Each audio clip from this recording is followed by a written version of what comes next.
So what I'm looking at as you're walking, and you're going to keep going, so I want to see how the sneaker supports you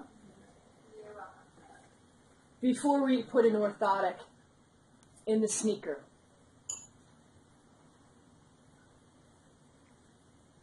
So one thing that I'm still aware of is the position of your knees and how they're still rolling in, and go ahead and take that back.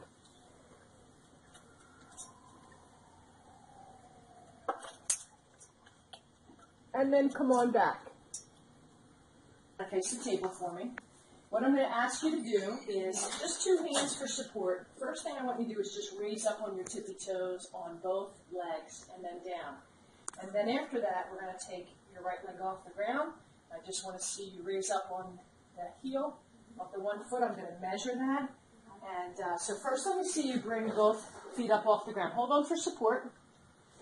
Both tippy toes. And then back down. Do that again for me.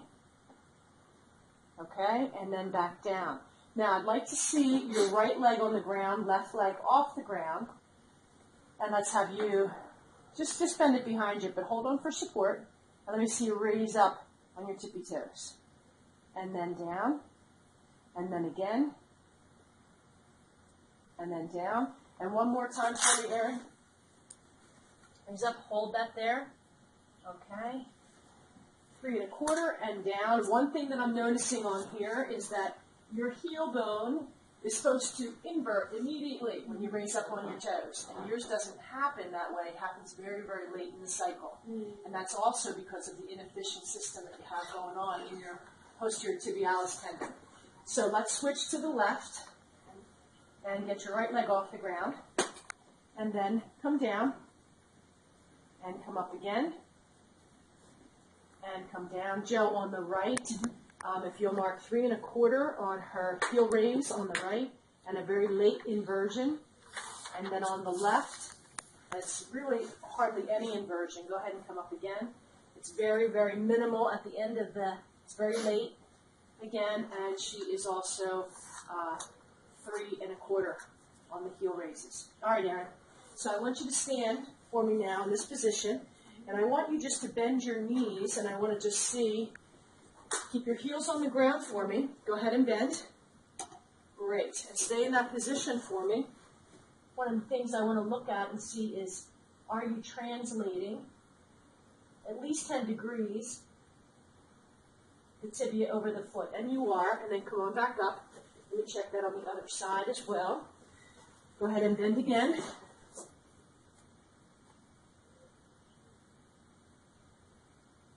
Yes, you're doing well with that. Okay, great. And then relax. I'd like next to see you raise your toes up. So big toe if you can on both feet. And raise those down. Yeah, if you can. And then come on back. Okay. So one thing that I'm looking at right now is the medial longitudinal arch. On the right, it's very depressed. And on the left, it's fairly well maintained, but definitely a difference from right to left. Your rear foot aligns to your forefoot, and where you're compensating the most. So right now, I'm just going to divide.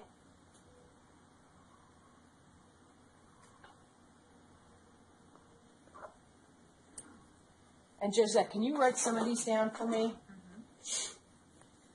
So first thing is, Lauren, I'm just going to, Erin, sorry. Manipulate your foot and find its best neutral position.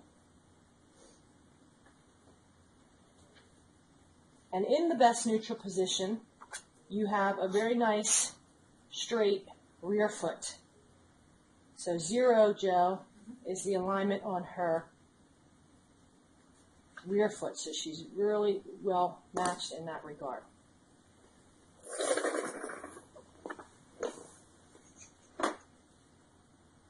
Erin, come down just a smidge. That's good. Just bring that guy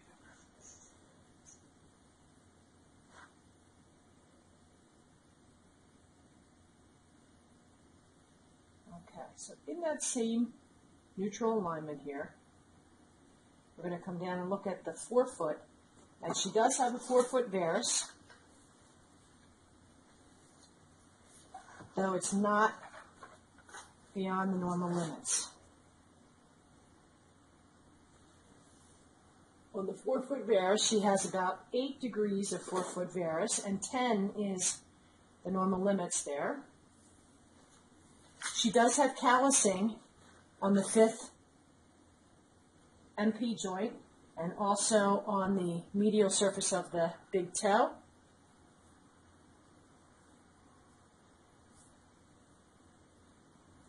The first ray is flexible, very flexible. So callousing was present on the 5th MP joint and also the medial great toe. And also her midfoot is also flexible and does well there. And I'm just going to measure her eversion of her calcaneus next.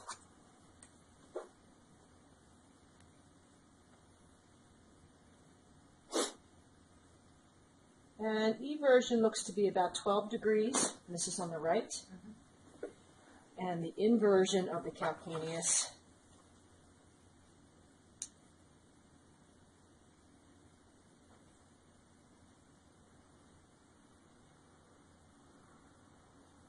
is about 25 degrees.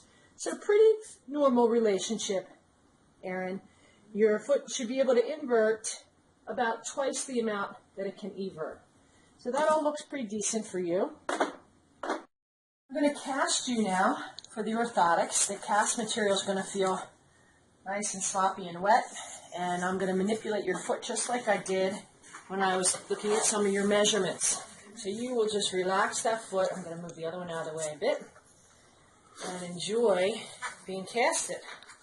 Have you ever been casted before? I never have. Oh, this is fun. So we're going to make a slipper for you that we will send out tomorrow. You want the casting material to really kind of firm up, and we'll send that out tomorrow. We send it to another physical therapy lab that specializes in orthotic fabrications. They're a fabulous group.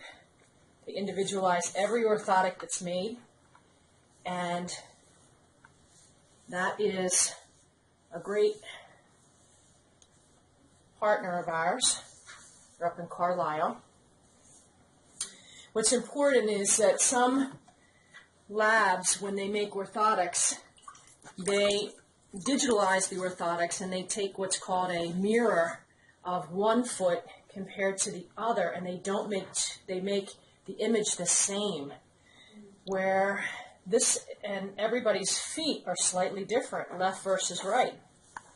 And so what's okay for one foot is not necessarily the same as what happens on the other foot, and that's very important that orthotics are really made very individual, right foot and left foot separately, not a mirror image where they both say, well, this foot looks like the other, let's just make a picture image and then we'll make the orthotic, because then oftentimes one foot might feel okay and the other one doesn't. Yeah.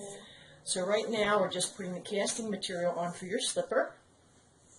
So we actually send the slipper away with our prescription for what kinds of postings we might want in your orthotic. But you have a pretty easy foot to correct, so we're not going to do a whole heck of a lot except put you in a really balanced neutral alignment.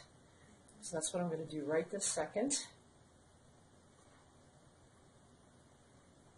And that's why I wanted you to wait on getting your sneakers, because the orthotic is going to fit you like a glove.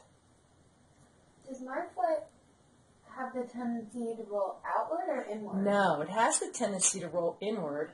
So in theory, your sneaker, is okay, but it's actually overcorrecting you a small amount. And you really want it to be balanced perfectly for you as best as you can, because you're a runner and you put a lot of miles into your feet, and we want you to be structurally sound from the ground up, especially because of the knee issues that we've seen with you, where you roll the knees and the kneecaps in, and the same is true with your hip, your femur. So that in time can create problems up and down the whole chain, from the ankle to the knee to the hip to the back. So in addition to your therapy program and the exercises that we've given you and the strengthening and the control pieces and teaching you better body mechanics for how you do things, this is going to be another tool in a very comprehensive approach. Sending out to our physical therapy lab in Carlisle, what will happen is they will make a shell of this impression, and this harder shell is going to give you the most support in your orthotic.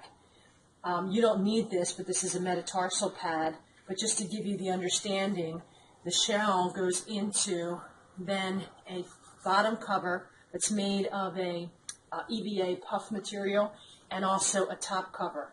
These orthotics are fantastic because once you're actually wearing them, they're very forgiving. They're not a hard plastic. They're easy to adapt to, but it'll be built to your specifications of what you need.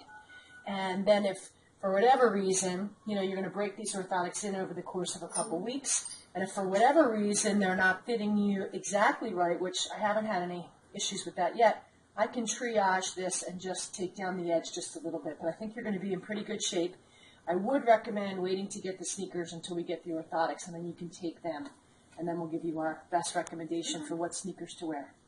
And then you'll continue with your exercise program, including all the stuff we've given you for your hip, your knee, your back, and you should be in good shape.